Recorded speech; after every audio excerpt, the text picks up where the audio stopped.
आप लग ही गए हैं तो मैं केवल संकेत कर दूं।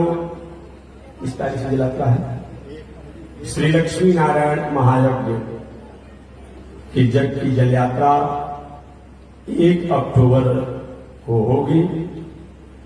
आप सभी लोग अपने इष्ट बंधु बांधवों के साथ, स्त्री हो तब, पुरुष हो तब, बालक हो तब, वृद्ध हो तब, जो भी भारतीय संस्कृति, वैदिक संस्कृति, सनातन संस्कृति, भारतीय धर्म के प्रति निष्ठा रखने वाले हों, वो सभी लोग जग में जल यात्रा के कलश उठाने के लिए सादर आमंत्रित हैं, सहर्ष आमंत्रित हैं।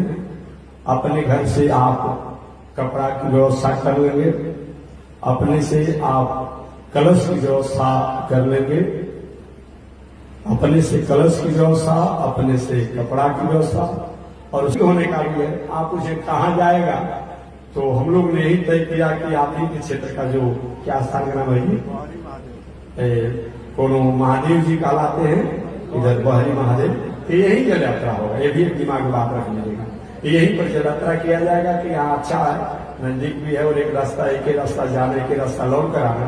तो बरसात का समय है, जगह का भी बहुत अभाव हर जगह होता है, यहाँ सफाई भी रहती है, तो वही जल भराएगा और वहीं से लौट करके हम लोग आएंगे। इस बातों को आप याद रखिएगा, माताएं और पुरुष वर्ग। 1 रुपया कलश उठाने का न नाम लिखवाना है, न पैसा लगना है। आप अपनी तैयारी कीजिए अपने इष्ट बंधु बांधवों के साथ। जय श्रीमन नारायण, जय श्री